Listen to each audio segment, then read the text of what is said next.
Welcome to Practical Business Technology, where we keep you in the know about technology's impact on business. Today's show is sponsored by the Maricopa County Bar Association, and our host is Dave Kinsey, author and owner of Total Networks.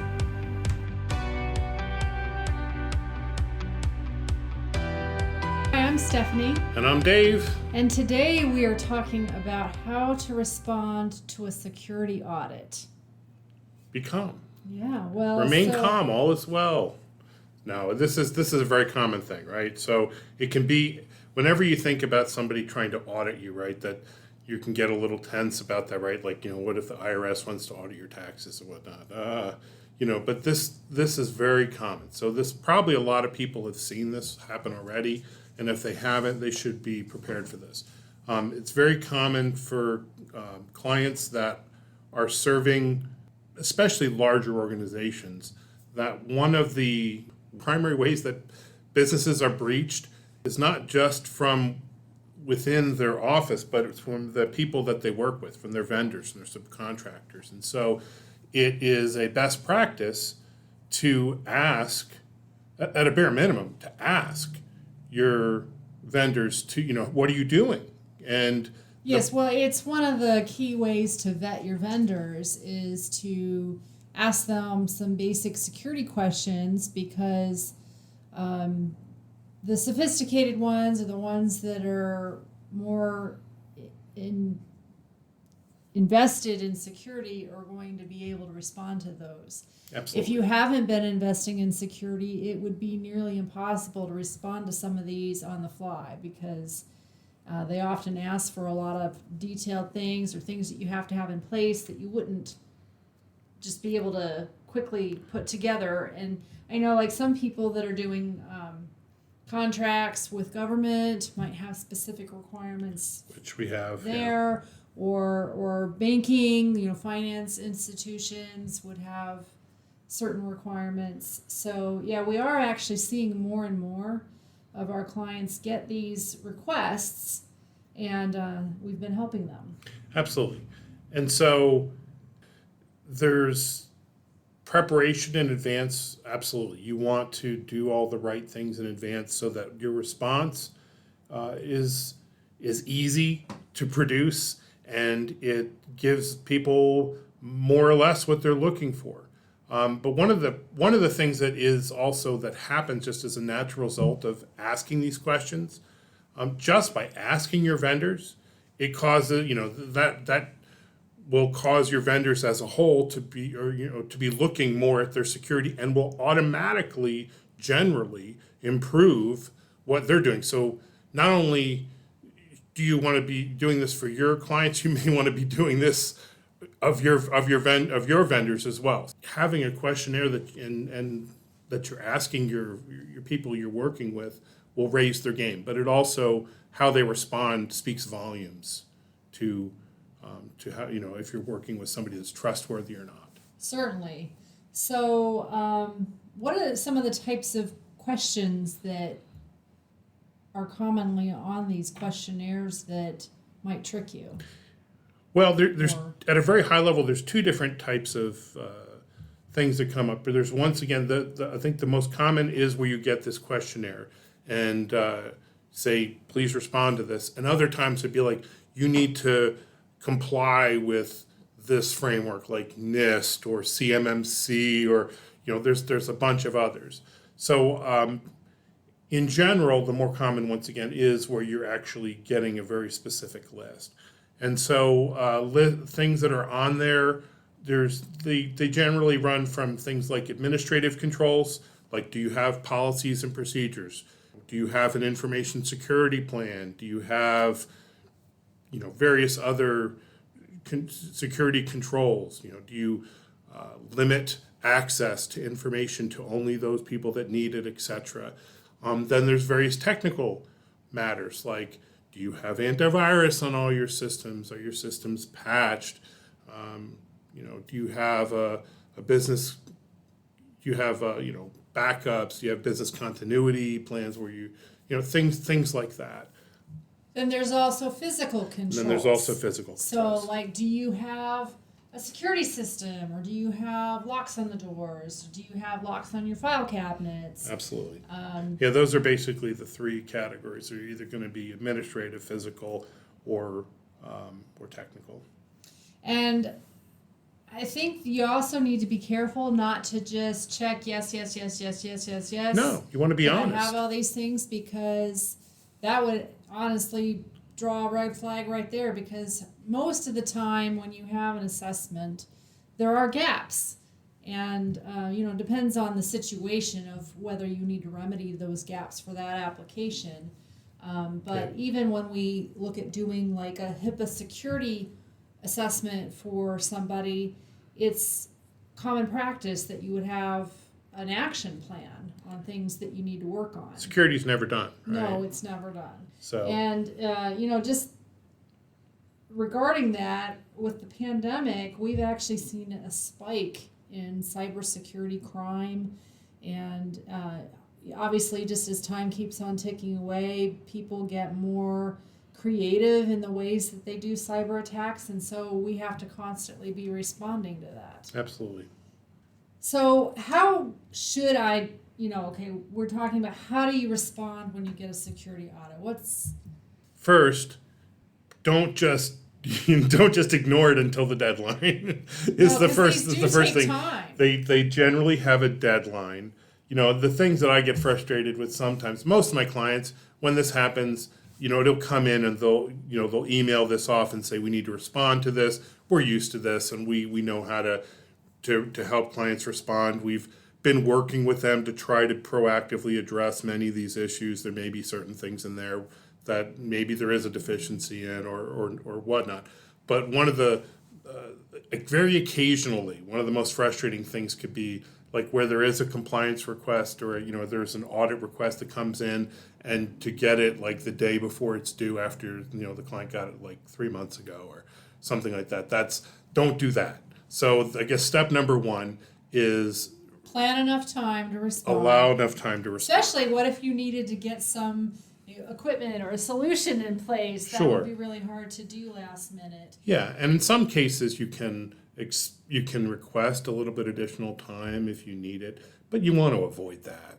I think once again, if you want to have people that are you want to be somebody that people want to work with and feel you're secure. If you have to be asking for extensions in your response, that in and of itself is a data point that's not great. If there's really a reason for it, sure, but don't plan on asking for that. And kind of related to this is cybersecurity insurance.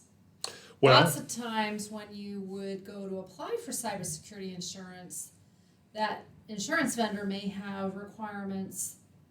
They'll have their questionnaire. You will need Sure. to answer this questionnaire and have certain things in place in order for them to provide coverage. Yeah, absolutely. And once again, with that, you want to be super careful. With all these, you want to tell the truth. You want to be very straightforward. And on the insurance ones, it's just obviously it's very important that that's straightforward, because that could be a reason to deny a claim if you lied on, or you misrepresented yourself in your application. It's also a good way to identify, oh gosh, maybe I should be thinking about adding that extra layer of security. Absolutely. These questionnaires rather than look at this as a burden, look at this as helpful, which is really what they're intended to be. Everybody wants to have a business that's secure. Everybody wants to have a business that is not going to get hacked, that has good controls. And so look at each of these questionnaires as an opportunity to potentially learn something new, or just, asking good questions. And to improve. If you have something where you have to say, well, no, I don't have that in place, stop and think, well, why don't I? And is there a business reason to add that to your plan? Absolutely. Yeah. Your information security plan is never done, and it should always be. Yeah, you're going to have an information security plan till the day your business stops running or whatever. It's something that's never done, And it's something that you shouldn't try to get everything that could possibly be done, because it's impossible. But you want to make sure that you're getting as much, you're prioritizing it. You're looking, proper risk management is to look at the likelihood that something will happen and what would be the repercussions if that happened. If something is very likely and boy, it would really be awful, do that first. Now, and probably when responding to a questionnaire, you should look at that too as well. I mean, they're the people that have these questionnaires are smart people too, and they understand that certain things may be sort of deal breakers.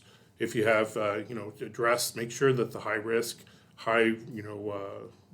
things are addressed.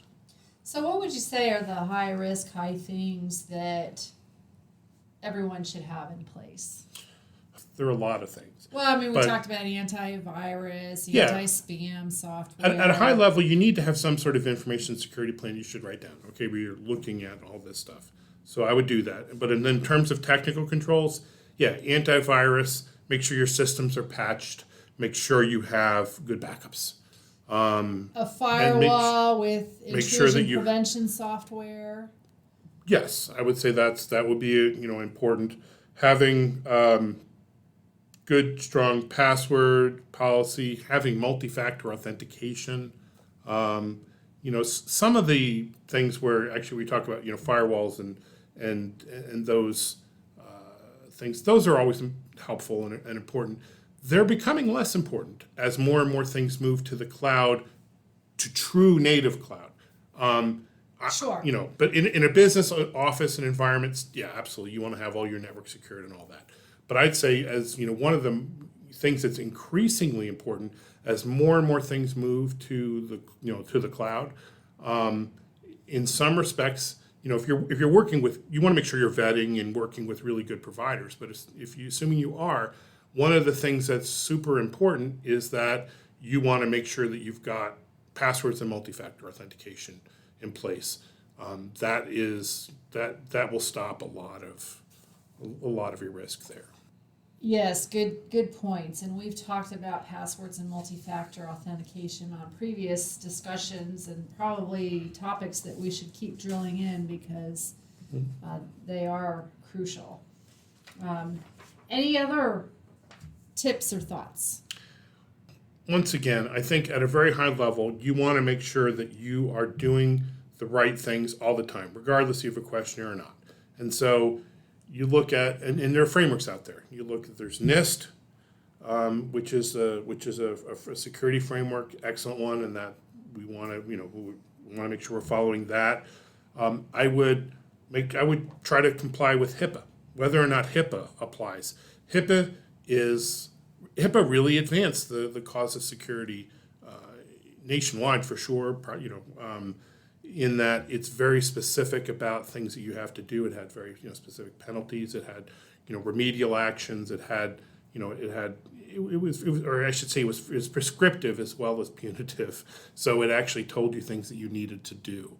So I would act as if HIPAA applies basically for everything, and then follow NIST framework, and